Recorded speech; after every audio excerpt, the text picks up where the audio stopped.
Hello,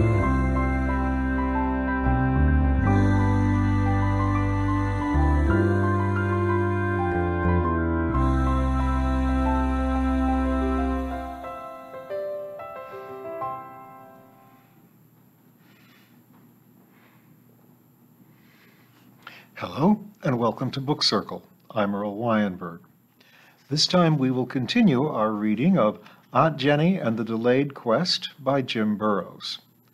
Aunt Jenny is off on a river journey to seek out a scholar to explain to her the next stage of her mission. The river, however, is becoming fast and rough, but that's all right.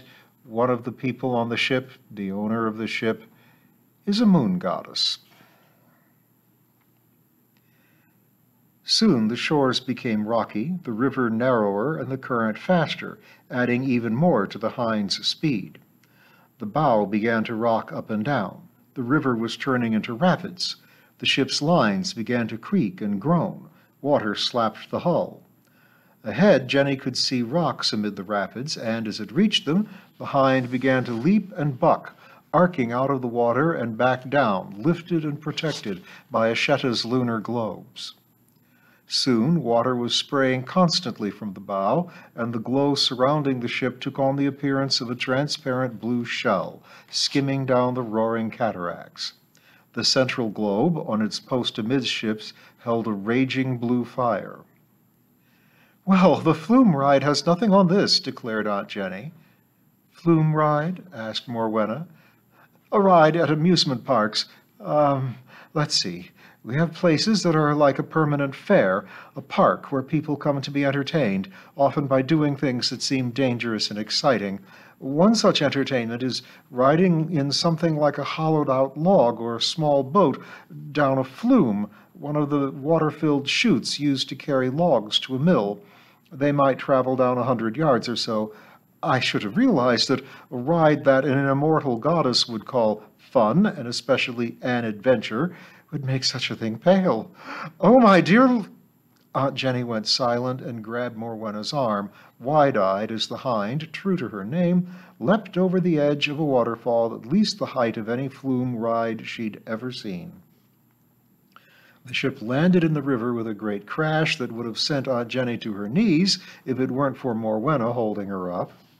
As it was, her knees buckled, and she was nearly toppled by the splash of water across the decks. "Come to starboard, number one. Our destination is coming into sight," called out Ashetta over the groaning of the ship and the water splashing. "Praise be for small miracles," whispered Jenny. Morwenna chuckled. Soon the leaping hind was anchored next to a dock seriously too short for her. Aunt Jenny had gone to her cabin for a change of clothes and to fetch the animals, whom she found sheltering below her bunk. She dressed in a new outfit, loose-fitting, high-waisted, forest green slacks with a broad leather belt and a flowered peasant blouse she'd acquired in the marketplace outside the shadowed keep. Having dressed and fetched the little ones, she stepped off the leaping hind and set her foot on the path up to the old manse of the scholar Alba Heath.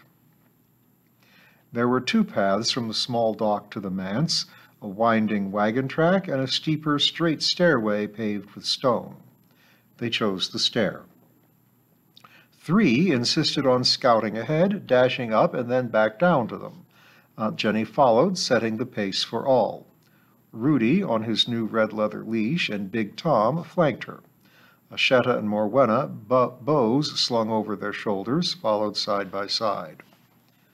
A high stone wall with double heavy wrought-iron gates surrounded the manse. Guards with crossbows awaited within. They clearly recognized Ashetta, Morwenna, or both, because by the time Aunt Jenny reached the gates, both were open, flanked by the guards. Once the party had passed through, the guards closed the gates and rang a bell that stood off to one side. The manse was a rambling stone building, or rather a collection of buildings, 3 stories tall in the main. The windows had shutters or iron grills, or both, but the shutters were all thrown open.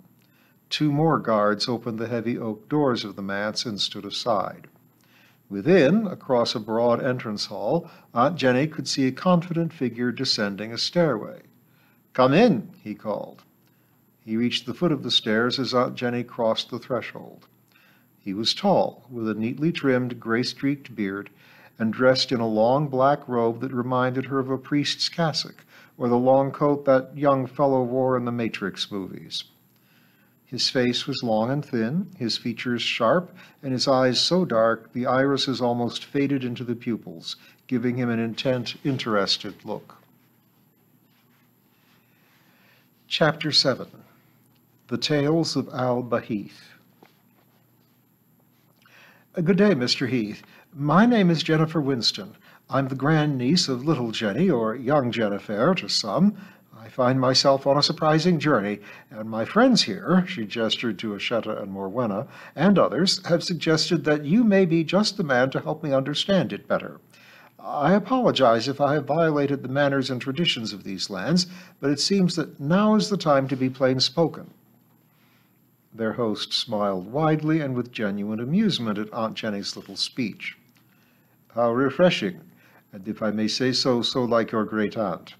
Welcome to my home, and to this small corner of the Halflands. Please, ladies and sir, let us move to my drawing-room. Henri!" With that, he led them toward the room to their right. To each side of the great door to the drawing-room stood weapons racks. Ashetta and Morwenna stopped by them to remove and store their bows, swords, and daggers. Aunt Jenny followed suit. While they were disarming, a middle-aged man, apparently human, came out from the back rooms. "Tea, refreshments, and cushions, Henri," he was told, and off he went. The drawing-room had an eclectic look to it, with furniture and decorations from several eras and cultures, suggesting that it had been furnished by its owner or owners over a very long time. It reminded Aunt Jenny of High Winds, the main house on her family estate, but older, with a history going back more than a mere 2 centuries. The ceilings here on the first floor of the manse were high, the external walls of stone, the inner ones of wood or heavily paneled. Bookcases dominated the 2 inner walls in the room. The furnishings were arranged in 2 clusters. The first was the large fireplace across from the door through which they had entered. The second, a great carved hardwood desk by the bookcases to their left. Their host stood by a plush wing chair next to his desk, and his visitors arranged themselves in the couches and overstuffed chairs by the fire. Henri arrived shortly, followed by 2 young Fey women bearing large silver platters. He laid cushions on the floor to either side of Aunt Jenny's feet, which Big Tom and Rudy immediately occupied, and then, assisted by the young women, distributed cups of tea to one and all and left a platter of fruit and pastries on a coffee table in their midst. After receiving a confirming nod, they withdrew. "Lady Ashetta, Morwenna, it is good to be able to welcome you to the manse once more," said their host, "and thank you for escorting Madam Winston here." They both smiled, and Ashetta, eyes momentarily closed, nodded acknowledgment. Turning to Aunt Jenny, he continued, "How exactly may I be of assistance?" "Well," she began, "I am told that my arrival in these lands was expected some time ago. It was delayed by the vagaries of family relationships, and so I am no longer the person that I was expected to be. I don't know just who it was that I was supposed to be, nor what was expected of her. It is not at all clear to me what I can or should do now. But the librarian, teacher, and historian in me suggests that the best part is understanding the expectations and suppositions, the prophecies, if you will. You, I am told, are a scholar and well-versed in these things, and so I and the ladies Scathach, Ashetta, and Morwenna hoped that you could help, Mr. Heath." At this point, Jenny stopped, closed her eyes for a moment, and then resumed. "I am sorry. Before using your name again, I should ask how you would be called. My plain speaking was intended to get the ball rolling, but I do not mean to be impolite, disrespectful, or unnecessarily unwise." Their host smiled broadly once more. I greatly approve of the limitations that you impose on wisdom, madam. Before I answer all you have said, how would you prefer to be addressed? Oh, everyone calls me Aunt Jenny. I inherited the title from Great-Aunt Jenny simply years ago. Very well, Aunt Jenny. Let me start by correcting one misapprehension, one you share with a great many folk. I am not Mr. Heath. Alba Heath is not my name. Properly speaking, it is my laqab, my nickname or cognomen, what in these parts is often called a gloss. My laqab, in the tongues of those unused to Arabic, is Alba Heath, which means the scholar or the researcher in Arabic. When I first arrived here, I gave my full name, but as that was discouraged, I just used the gloss, Alba Heath, meaning the scholar, and soon I became known as Alba Heath, the scholar, for those wishing to avoid the use of names, or just the scholar. It seldom seems worth correcting. Well, live and learn, Aunt Jenny responded. Nothing at all to do with the grasslands of Scotland. Alba Heath smiled. By profession, I am, or was, so very many years ago, a librarian, a researcher in the House of Wisdom in Baghdad. When the new caliph declared that foreign books and ideas were un-Islamic, I foolishly disputed it, defending the great accomplishments of the scholars and doctors of the House of Wisdom. Eventually, I had to flee, and since I would be leaving Baghdad, I decided to try to follow a path described in one of the books, and found my way through the veil to the Halflands. You were in the House of Wisdom during the Islamic Golden Age? That must have been 12.5 centuries ago. Once more he smiled. That long. I will confess that I have long since stopped either attempting to count years in this place or to keep track of how they pass out there. When I found the Halflands and all the realms they connect to, I traveled from land to land, studying in all the libraries and schools that I could find. I studied in Jinistan and Patala, High Dwarogard and the Summerlands. I traveled into Dream and the reaches near Chaos Rim. I sailed with ships on the open sea and the endless ocean. Walked into Dream? Into dreams? Asked Jenny, taken quite aback. Indeed, not everyone's. It's a realm that only some folk enter when they dream. Traveling as far afield as all that, one day I learned that I had been studying and traveling for at least a century, probably 2, but did not seem to have aged. So lost was I on my search for knowledge that I ignored myself and my condition. I cannot tell you how or why time lost its grip on me.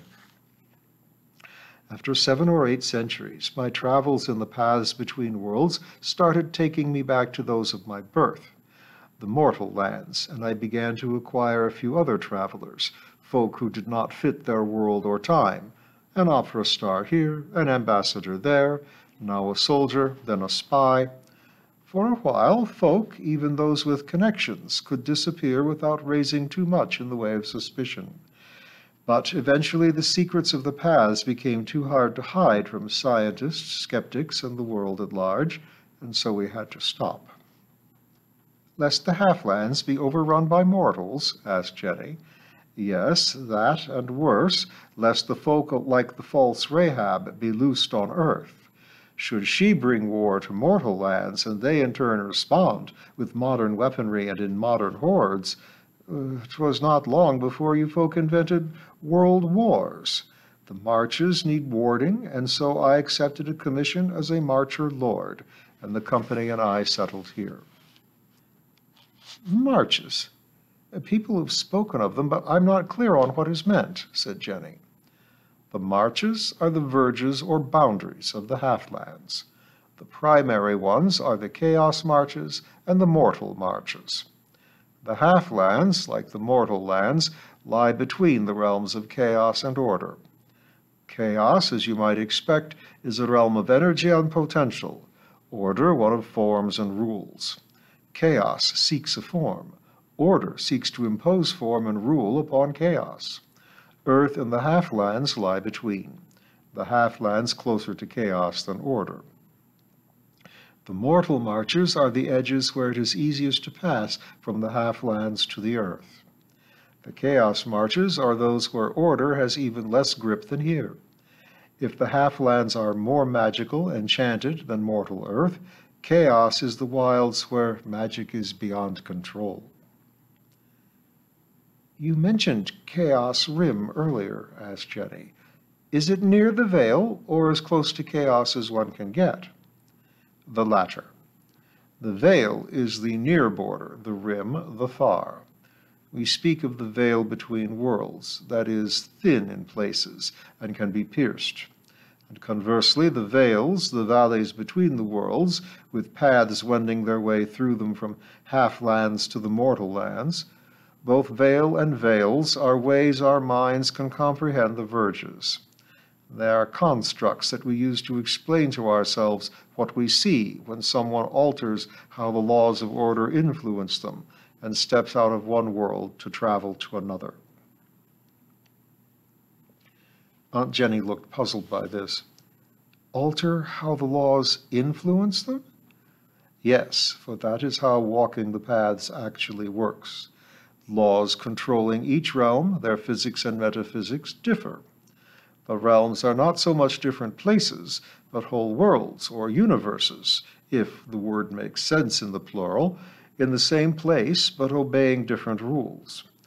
If one changes which laws of nature or supernature apply to oneself, then one travels to another world. We perceive it as stepping through the veil or walking the paths. So the mirror changed us, changed which rules we obey? Asked Aunt Jenny. Yes, if you came through a portal rather than slowly transforming along a path. Marchers and march wardens guard the paths, the veils, the thin spots in the veil. There are forces, ill-intentioned powers, who would overrun and conquer any realm they can. It is our job to hold them back, to raise the hue and cry when they attack. Some of us built forts, castles, great houses, and stations in the marches.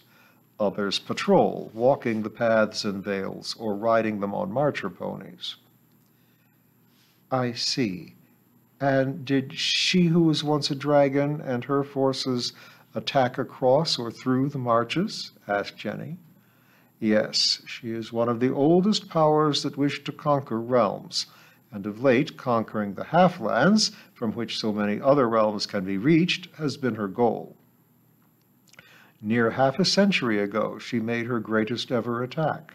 We've held her back so far, but the prospects are not good.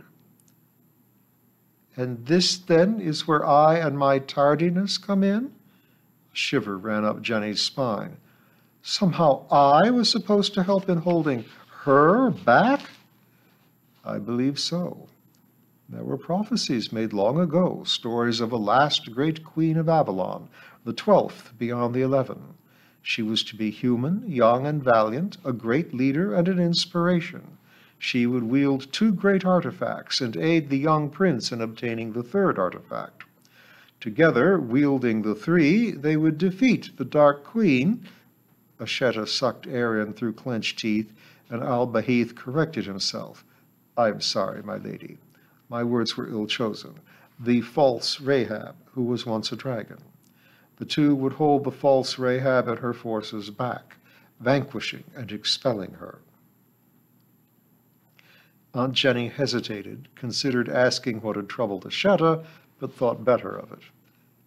3 artifacts and a prince, you say? Yes, the king's eye, he gestured in her direction, the queen's crown, and the prince's sword, as also known as the 3rd sword, the sword of fire. The last queen would set the king's eye in the queen's crown, wear and use it. The prince would wield the sword. Together they would defeat the foe. Are these well-known artifacts? Asked Jenny. Not really, or they weren't until she attacked. Then the Archmage of the Tower of Winds and I, and a few others, studied the prophecy and ancient books. Given that the prophecy centers upon the last Queen of Avalon, It is no real surprise that the artifacts are tied to Arthur and the matter of Britain. The eye was easy enough to tie it to an amethyst connected to him, an amethyst that was in the hands of young Jenny, the forerunner, and which you now carry for all to see. The crown, similarly, appears to be the one known as the Fay or Fairy crown, once owned by Morgana, that was then in the possession of Queen Maeve. The fairy crown was designed to carry the eye in Morgana's plan to take over from Arthur. The sword took us a bit more effort. The key is the references to it as the third sword. What do you know of Arthur's swords? Well, that while most people only think of there being one, there must have been two, as there are two stories of how it came into his possession. Very good, exclaimed Alba Heath. As I recall, the sword in the stone was called Clarent. Excalibur was received from the Lady of the Lake. Was there a third? One also wielded by Lancelot, or was it Galahad? I'm afraid the matter is not my specialty. Of course, any war leader would have a number of swords, but you are correct regarding Excalibur and Clarent. They were near identical swords that were forged in Avalon, and whose origins tied them to the elements, Excalibur with water and Clarent earth. There was a third, crafted by the same smith at the same forge, the Sword of Fire, which we connected to the Sword of the Prince. Where was it located? Asked Jenny. The forge was on an island in the Great Lake, the island now known as the Isle of Glass. Centuries ago, just after the third sword was created, she, the mother of monsters and her abominations, fearing that the smith would, in keeping with another prophecy, create a fourth elemental sword, attacked the island with dragon fire, fire so hot that the very earth melted and swallowed the forge, the smith, and the sword of fire. Clarent and Excalibur were saved and found their way to Arthur. Merlin and Vivien for years sought the forge amongst the caves, but never found it. When Merlin passed, she buried him in one of the crystalline caves on the island where they had spent so much time. Was the sword found? Jenny asked. Yes. Once the Archmage and I identified the sword of the prophecy, a young prince, Vrain of the Wolf Dales, who descends both from the smith and the Valkyries of the Swan Vales in the Winterlands, went looking for it, using stories passed down through his family. He found it in the very system of caves in which Merlin was buried. He found it without my aid, then? Wondered Jenny. Yes. She was hard-pressing us by then, and Vivien, who knew the island well, helped him. For several years thereafter they fought side by side as king and queen from their base upon the Isle of Glass. With Vivien's magic and King Vrain's sword, backed by followers from the Wolf Dales and the Swan Vales, they held back the false Rahab, protecting the north and northwest from the Blackwater to the Winterlands, as well as much of the Great Lake. They were aided by their ally Maeve, who wore the fairy crown, protector of the city of Illimcrown atop the summer fall. The crown that should have held my amethyst? Asked Jenny. Yes, and fearing that the king's eye would appear in the hands of an ally of the bearers of the sword and the crown, she attacked the allies with savage force, disregarding her own losses. And that ended badly? Jenny asked. Very. She stole the fairy crown and damaged the foundations of the city. Since then, Maeve has been keeping the city from collapsing and tumbling over the summer fall by dint of her will and magic alone. Vivien was killed, the sword lost in the lake, and the lake poisoned, the isle shattered. Vrain tried to recover the sword, but swimming to the source of poison crippled and nearly killed him. So the other two artifacts are lost, with only mine remaining, and those who were supposed to be my allies were killed, crippled, or sidelined? Jenny asked. I am afraid so. So it is my job to put all to rights? Something that goddesses and immortal humans haven't been able to do in the last nearly half a century? asked Jenny, her voice trembling a bit. You will have allies, Jennifer, proffered Ashetta. Aunt Jenny turned to look Ashetta in the eye. You do realize how unreal it seems to me that folk like you, powerful folk, are looking to assist me? Ashetta nodded. It can be disquieting when our fates come upon us. It was at this point that little Dickens chose to climb out of Aunt Jenny's bag and leapt into her lap, trailing a strand of yarn behind her. The tiny kitten looked up with adoring eyes. Mew, she declared with assurance. Aunt Jenny laughed until she cried tears heavily tinged with loss and desperation. Rudy and Big Tom clambered about her feet to comfort her. I'm sorry, she said, wiping away the tears. Back to work, then. One cannot disappoint one's admirers. She stroked little Dickens between the ears. So, do you know either what I was supposed to do with the artifacts, how I was to use them, or what I should do now with all that water under the bridge? She lifted the kitten into her lap.